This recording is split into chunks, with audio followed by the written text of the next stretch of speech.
O tema da nossa aula de hoje é a ação monitória, que se encontra no título 3, capítulo 11, Sistema Legal, artigos 700 a 702 do CPC. Embora tenha um número reduzido de artigos, vocês vão perceber que existem vários incisos e parágrafos nesses dispositivos legais que complementam toda a sistemática envolvendo esse importante meio processual existente no nosso ordenamento jurídico. A lei, como todos nós sabemos, ela veda o enriquecimento ilícito, mas o título, por exemplo, que não possui ou que perdeu a força executória por alguma razão, ou que na sua formação ele não preenche os requisitos para uma cobrança mais efetiva, como por exemplo o processo de execução, ele ficava única e exclusivamente condicionado às regras da ação de cobrança, que é um procedimento ordinário e muito mais extenso. O movimento da ação monitória ele se tornou importante porque ele na realidade, como nós vamos perceber, ele é um procedimento misto, né? Ou seja, ele possui características de conhecimento, ele possui características de execução e até de cautelar. Então ele distingue-se por tal razão das ações tradicionais que nós conhecemos no nosso mundo processual, pois ele possui uma técnica que realmente possibilita a aceleração da realização dos direitos com redução de tempo e custos se comparados, por exemplo, ao procedimento comum. Vale dizer que a ação monitória é um meio eficaz realmente de se cobrar dívidas cujos títulos perderam ou não possuem força executória ou não possuem os requisitos, por exemplo, para o processo de execução, que é o meio mais eficaz de cobrança de dívida que nós conhecemos ou existente no nosso ordenamento jurídico. A ação monitória ela visa, na realidade, beneficiar não apenas os credores, né, que não possuem, como já disse, condições de se utilizar do processo de execução para a satisfação dos seus créditos, mas também até a própria justiça, até o próprio judiciário, em face das diversas possibilidades que essa ação reúne num único procedimento e para a solução do litígio, para a solução do conflito, num curtíssimo espaço de tempo. Então eu vou tentar, por tópicos também aqui na ação monitória, disciplinarmos o nosso estudo para que haja até um melhor entendimento segundo as regrinhas que eu estabeleço lá dentro do nosso slide. A natureza jurídica. Veja, segundo a nossa doutrina de ponta, né, a ação monitória ela possui natureza jurídica híbrida. O que significa isso? É que ela aparece entre a ação ordinária, né, que é aquele movimento mais longo, mais demorado que nós temos no nosso ordenamento processual, e o processo de execução. Então ela aparece como um mecanismo para suprir essa lacuna, evitando que o credor, mas sempre lembrando, ele tem que possuir prova escrita. Então, que o credor com prova escrita, mas destituída de força executória, tivesse que percorrer esse caminho longo e dispendioso da via da cognição, plena e em contraditório. para obter a satisfação do seu direito ao crédito reclamado. Então ela surge realmente como aquele atalho, como aquela via eficaz para a solução do problema daquele credor, né, que possui uma prova escrita relacionada ao crédito que possui, mas que automaticamente não tem condições de se utilizar de uma via mais eficaz, como já disse, que é o processo de execução. A doutrina moderna afirma até que a ação monitória tem natureza jurídica de tutela diferenciada, pois o seu procedimento contém uma reunião, segundo ela, né, de vários procedimentos que, como nós analisamos no tópico 1, das noções gerais do presente trabalho, né, do presente estudo, no único procedimento, no único caminho. Veja, eu diria que até não se sustenta muito esse pensamento, né? Eu diria que ele é um mecanismo único, um procedimento único, eficaz, um atalho que o legislador encontrou entre esses dois caminhos. Até poder-se entender ser ele um procedimento misto, né?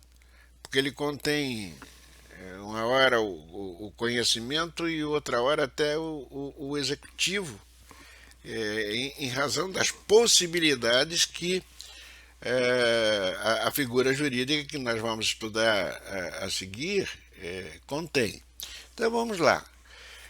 O conceito da análise pura e simples, tá? Do artigo 700 do CPC, que que dá o pontapé inicial para o estudo da ação monitória, nós podemos afirmar que ela é o meio através do qual a pessoa credora de uma dívida fundamentada em prova escrita, porém sem força ou sem eficácia de título executivo, pode movimentar a máquina do judiciário a fim de ver satisfeito o seu direito. Esse é um conceito extraído do entendimento próprio do professor que aqui vos fala, né? Não extraído de qualquer doutrina. Então é um mecanismo, digamos, que é conferido ao credor de uma dívida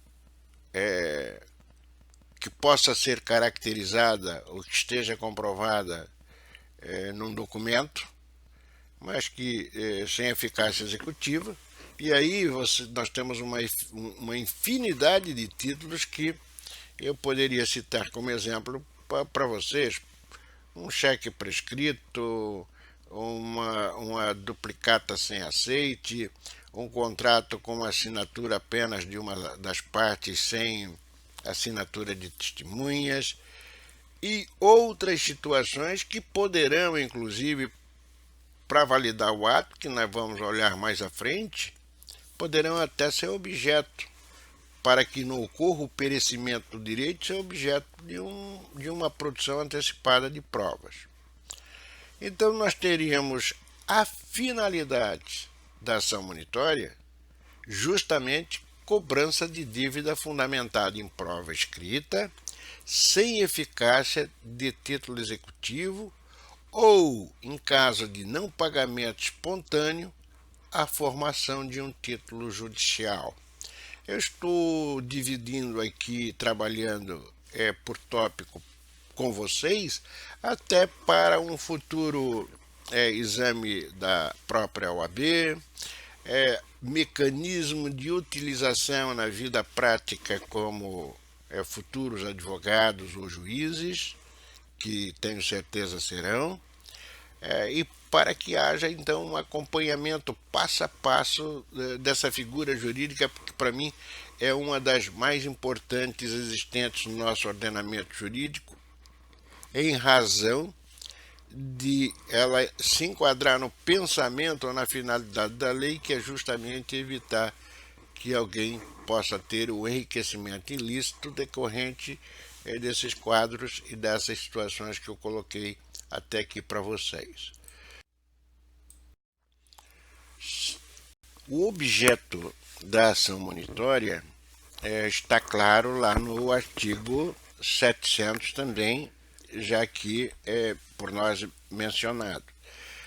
Dispõe esse dispositivo legal. A ação monitória ela pode ser proposta por aquele que afirmar com base em prova escrita, sem eficácia de título executivo, ter direito de exigir do devedor capaz. Então vejam, aqui já temos alguns requisitos. Primeiro, volto a frisar, prova escrita. 2. Devedor capaz. Então, esse dispositivo, ele compreende tanto o pagamento de soma em dinheiro, inciso 1 do artigo já 700, né? Como a entrega de coisa fungível ou infungível, ou bem imóvel ou imóvel, inciso 2. E ainda o adimplemento de obrigação de fazer ou não fazer, inciso 3, que é a grande novidade do legislador de 2015, que essa figurinha antiga já estava contemplada no CPC de 73, mas não trazia aqui a possibilidade de se exigir através da ação monitória, por exemplo, a obrigação de fazer ou de não fazer, fundamentada em título sem força executória. É óbvio que o possuidor de um título dessa natureza sem que tivesse essa obrigação, ele teria que se recorrer, teria sempre que recorrer às vias ordinárias. Hoje não, hoje ele pode resolver tranquilamente através da ação monitória. Prova escrita, estamos colocando aqui um tópico específico sobre ele, até para que, como ele é o carro-chefe da ação, para que fique bem caracterizado, né? Então, estamos aqui exemplificando que a obrigação ela deve estar representada por escrito, mas sem que lhe empreste forma executiva. Então, repassando ou reprisando, melhor dizendo, a obrigação ela tem que estar, o título tem que estar formado no sentido de a prova tem que estar escrita, assinada pela parte. Só que ela não precisa, para a monitória, possuir os requisitos exigidos para o processo de execução. Porque se assim estivesse, né, não havia interesse em formação do título, é o que se busca com essa ação, uma vez que ele já estaria formado. Todavia, há que se ressaltar que não é toda a forma escrita que faz o documento ser título hábil para o pedido monitório. Esse documento ele deve conter declaração que se revele obrigação certa, líquida e exigível formada entre as partes, ou seja, não é qualquer papel de pão, como costuma se falar, que pode ser objeto da ação monitória e que vai imputar a alguém a responsabilidade relacionada quanto a cumprimento dessa obrigação.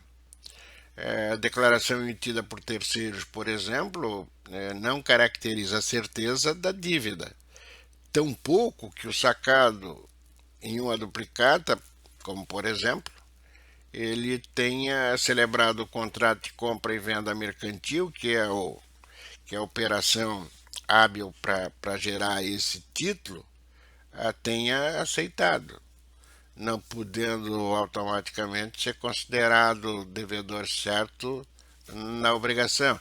Então, tem que ter cuidado com o documento em si para ver se gera aquele vínculo jurídico entre as partes que serão objeto ou que estarão no polo ativo e passivo da ação monitória. Se analisarmos a disposição contida ali no parágrafo 1º do artigo 700, nós vamos observar que ele consigna uma exceção à exigência da prova escrita. Quando o dispositivo afirma que essa prova ela pode consistir em prova oral, documentada, produzida antecipadamente nos termos do artigo 381. É claro que do CPC. O artigo 381, já estudamos por ocasião da tutela provisória, né? Ele cuida da produção antecipada de provas. Mas se observarmos com atenção as disposições contidas na figura jurídica em questão, a única hipótese de antecipação de provas que pode se enquadrar aqui na monitória em razão de prova escrita, né, e que vem disciplinada aqui no parágrafo 1º do artigo 700 do CPC, que nós transcrevemos aqui no nosso slides, é aquela relacionada ao periculo in mora, né? Ou seja, é o perigo de demora na verificação de fato. O que deve ser entendido em síntese é que a antecipação válida para essa situação é aquela que diz respeito à existência da própria prova escrita. Como se, por exemplo, nós estivéssemos tratando de um documento que ele não pode ser exibido em tempo hábil ou que, pelas suas características da própria formação, ele corre o risco de perecimento ou até de deterioração. Então, em síntese, essa prova oral, que seria produzida na produção antecipada de provas, é apenas para dar vida ao documento, a prova escrita já produzida e que por alguma razão ela está perecendo ou não pode ser exibida em tempo hábil, até porque também existe para a monitória um prazo prescricional, que, embora a prescrição vocês estudam no direito material, até para antecipá-los de alguma coisa, se tem por base, isso é uma decisão que em busca vocês poderão realizar do próprio STJ, né? Ele diz o seguinte, que o prazo prescricional para a monitória será sempre de 5 anos a partir da data de vencimento da obrigação. Ainda é discutível algumas situações dessa natureza, né? Mas como norte, como base, sem entrar na seara aqui, eu não discuto isso aqui dentro do nosso trabalho, mas para você ter um norte, você já tem uma situação aqui diferenciada. A petição inicial, que é o drama ainda de todo e qualquer profissional de direito e também do acadêmico, muito embora não se faça a referência expressa, né? Além da identificação do pedido, que é o rótulo do que você está pedindo, a petição inicial, como qualquer outra, deve atender aos requisitos do artigo 319 do CPC.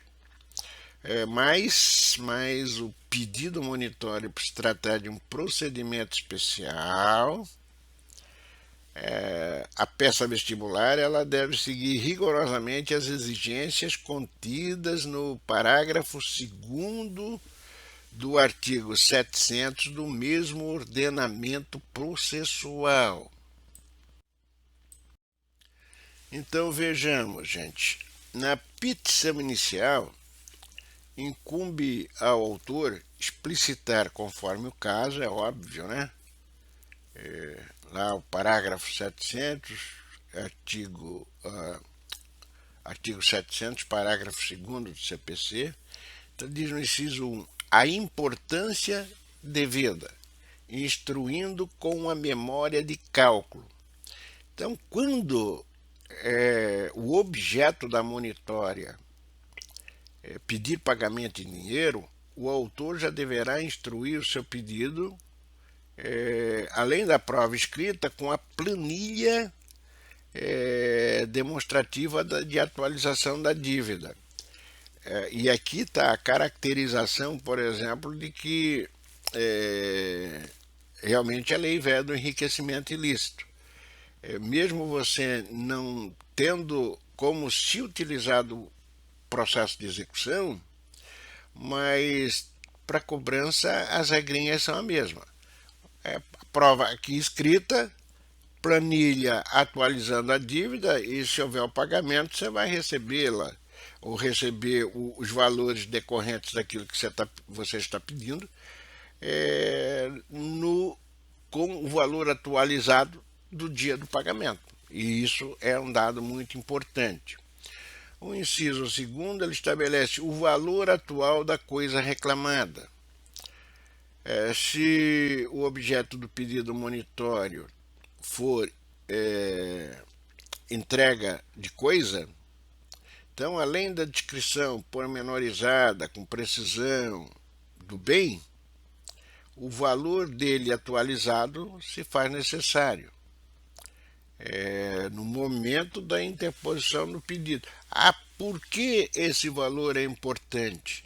Bem, porque se o bem não foi encontrado, se o bem pereceu, ou se houver a impossibilidade na restituição ou na entrega, o valor, o título contemplado vai ser o de quantia certa, mesmo que se faça isso em cumprimento de sentença, caso não seja pago, conforme nós vamos observar mais adiante.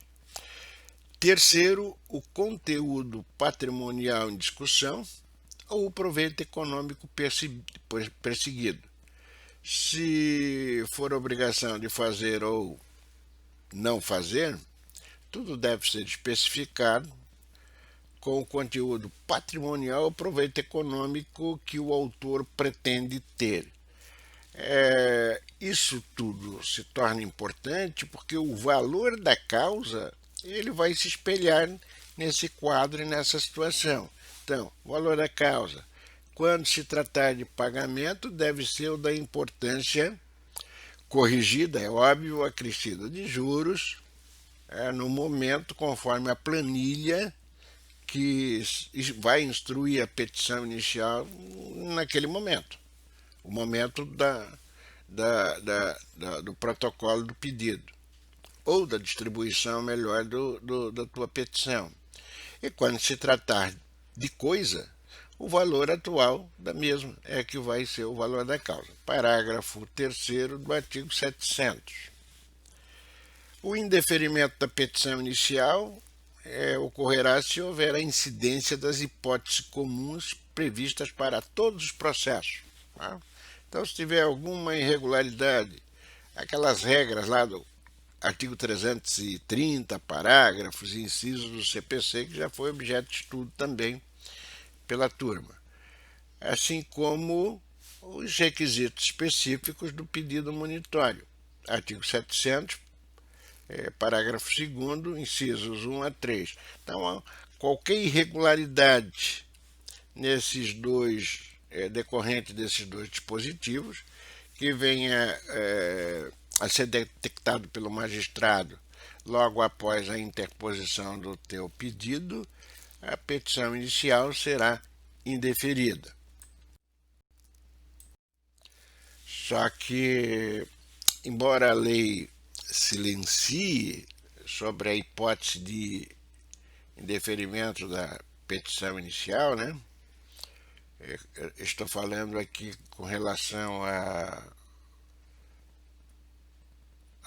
ação monitória. Se o juiz verificar a existência de vícios e irregularidades sanáveis, ele deve, antes de indeferir, determinar a sanação, né, a regularização do pedido no prazo de 30 dias. E aí se utiliza como fundamento a disposição contida lá no artigo 352 do nosso Código de Processo Civil. Outro tópico importante que mencionamos aqui no nosso trabalho é a prova documental duvidosa. Diz o texto legal lá no parágrafo 5º do artigo ainda 700, né?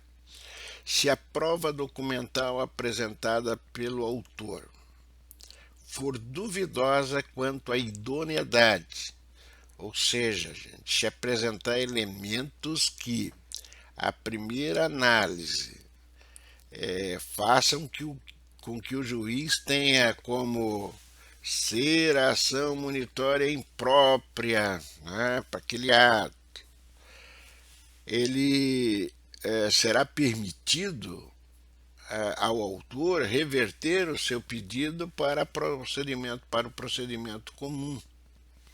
E aí ele é intimado para fazer as devidas adaptações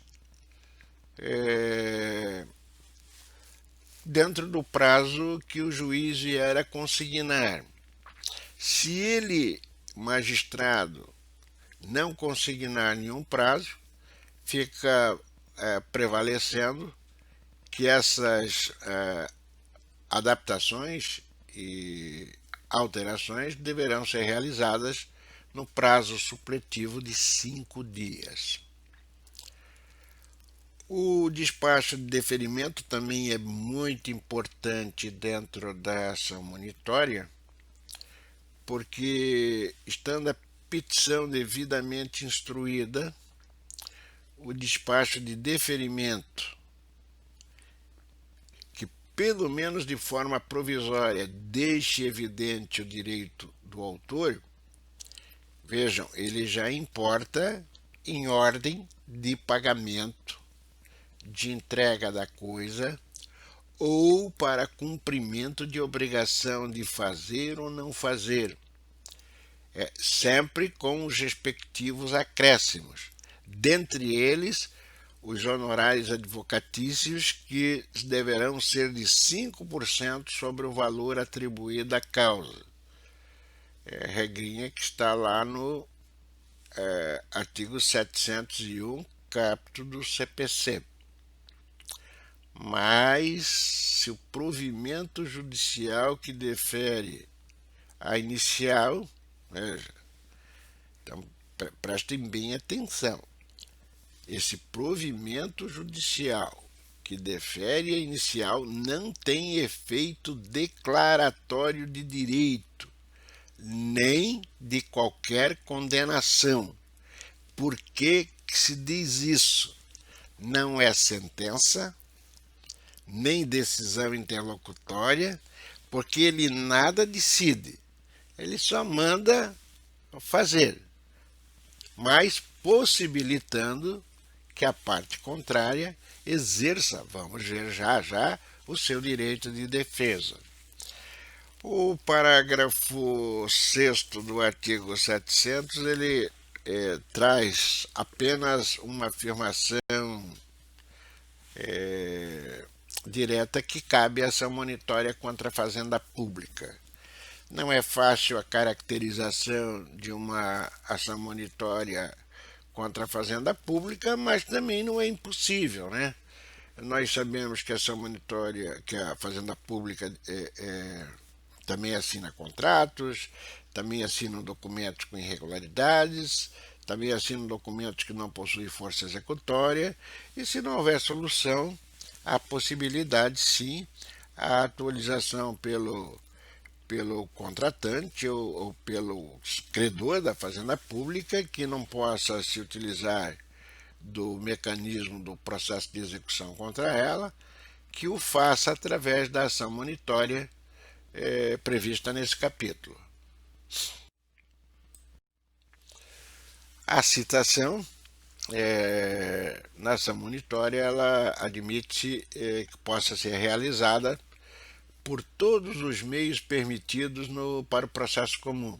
Então, essa regra também prevista lá no parágrafo 7º do artigo 700 do CPC, então, correio, mandado, hora certa, edital, tudo isso é possível.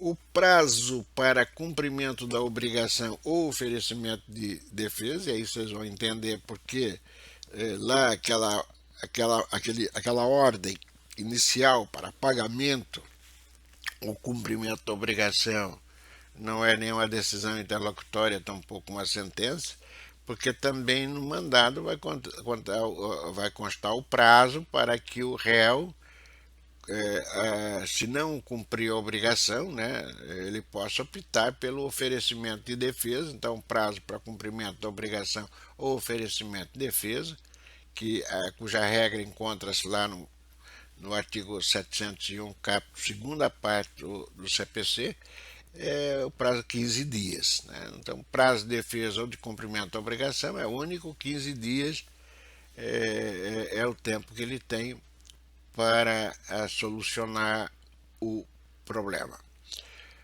Os efeitos do cumprimento do mandado no prazo pelo réu, se por acaso cumpriu, recebeu, reconheceu que realmente deve, foi lá, pagou ou entregou ou fez aquilo que o mandado determinava, ele fica isento de pagamento de custas. Parágrafo 1º do artigo 701 CPC.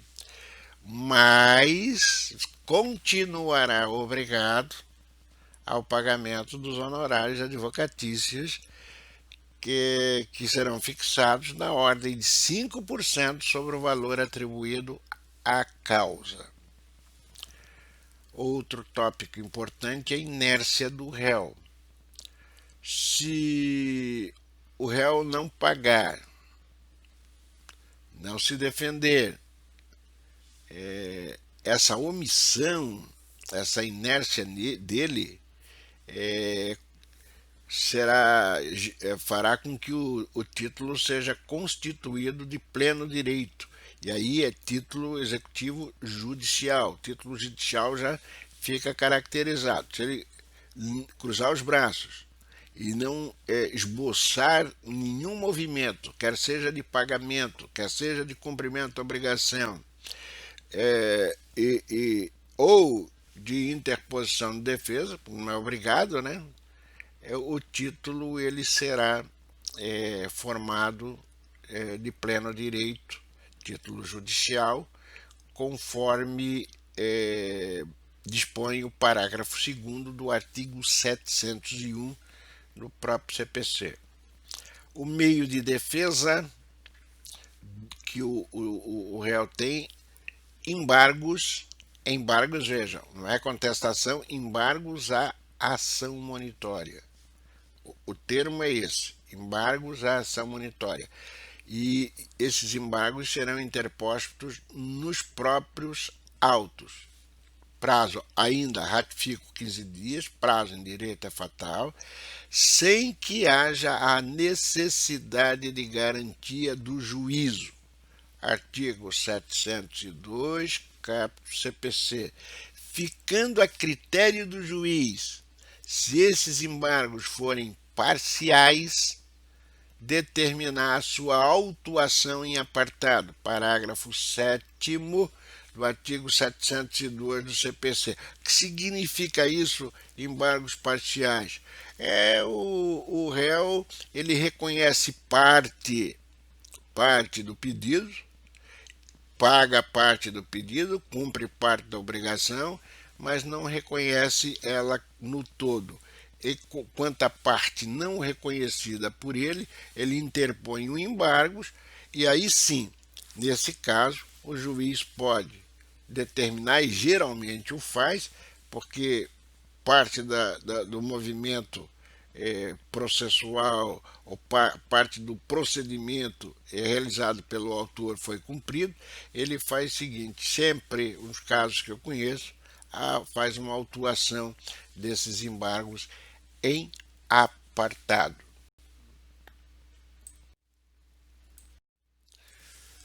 Pagamento parcelado é aquele...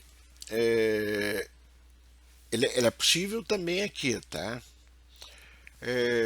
Diz o legislador que, tratando-se de obrigação de pagar quantia, né, no prazo para oferecimento dos embargos, se o réu reconhecer a dívida e renunciar ao direito de interposição dos embargos, ele poderá requerer nos termos lá do artigo 916 que estudamos por ocasião da execução, ele pode requerer que essa dívida seja parcelada dentro daquelas regrinhas e condições lá estipuladas no artigo 916, que exige o pagamento logo de plano e pronto de 30% do montante do débito e a presente proposta para pagamento do saldo em até 6 parcelas, com valores corrigidos monetariamente e acrescidos dos juros legais. E essa disposição encontra-se no parágrafo 5º do artigo 701. Mas vejam bem, isso é possível enquanto o título não for formado. Porque lá no artigo 916, lembram-se que nós estudamos que essa regra não é aplicável no cumprimento de sentença.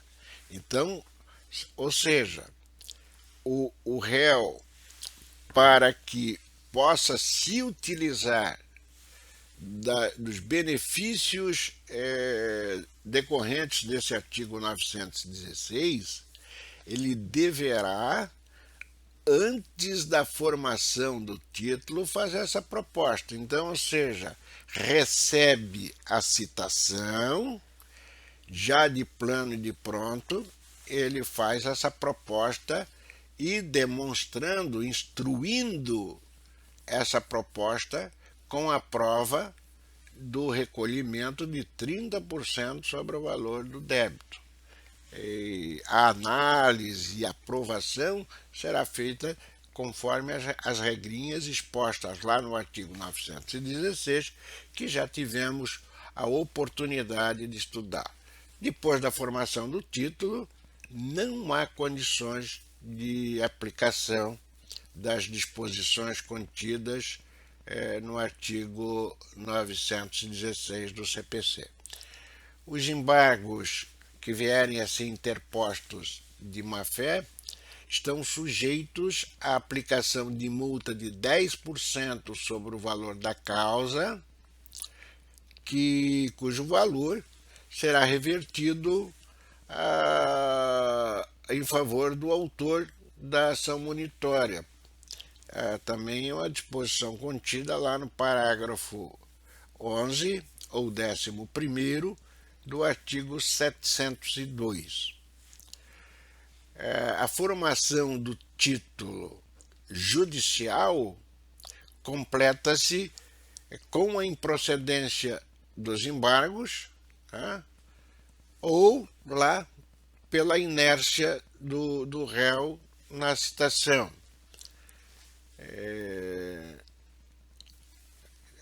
as disposições aqui com relação à improcedência dos embargos, artigo 708, parágrafo 8º. Já com relação à não interposição, tivemos oportunidade de estudar parágrafo 2º do artigo 801. Eu procurei para cada situação já abordar o dispositivo legal pertinente, até para que vocês possam ter um melhor entendimento com relação a cada tópico e a cada situação. A ação rescisória, que também já estudaram por ocasião dos recursos, né, no Direito Processual Civil 2, também aqui é possível, porque o parágrafo 3º do artigo 701 do nosso ordenamento processual, ele consignou que é cabível a ação rescisória no caso do deferimento de expedição de mandado de pagamento decorrente da inércia do réu, que deixar de pagar ou de não apresentar embargos no prazo de 15 dias. Então ele diz, para que serve a ação rescisória, voltando, só para relembrar aquilo que vocês já estudaram, modificar o trânsito em julgado de uma sentença ou de uma decisão. Então aqui, automaticamente, se houver inércia do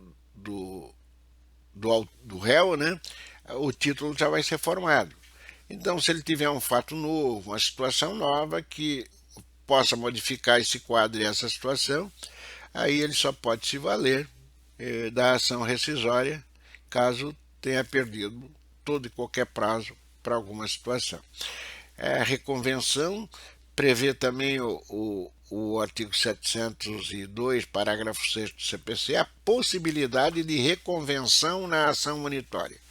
Discordo, acho que é um engano do legislador e alguns doutrinadores assim o pensam também, pois o mecanismo de defesa aqui é embargos. Embargos ela tem uma natureza jurídica autônoma, ela não é contestação.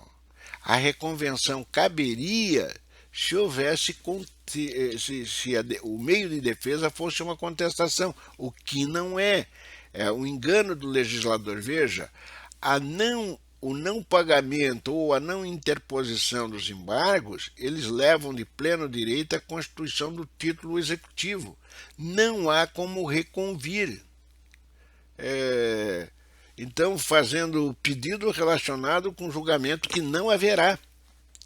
Então, deixo claro, o legislador confunde contestação com embargos. Aqui não é contestação. Embargos, eles têm natureza jurídica autônoma, vocês já estudaram lá comigo, inclusive por ocasião do Direito Processual Civil 3, tanto que é nos embargos que a sentença é proferida e lá é nos embargos que o recurso, né, que contra a sentença que acolhe ou rejeita os embargos, inclusive monitórios, inclusive da ação monitória, são interpostos. Então, o parágrafo 9º do artigo 702 aqui, ele é bem claro. Contra a sentença que acolhe ou rejeita os embargos à ação monitória, cabe recurso de apelação. Então, aqui é a única crítica que se faz, é aquela contida justamente no parágrafo 6º do artigo 702, onde ele prevê a possibilidade de reconvenção dentro de um quadro e dentro de uma situação ou dentro de uma figura jurídica que não é possível.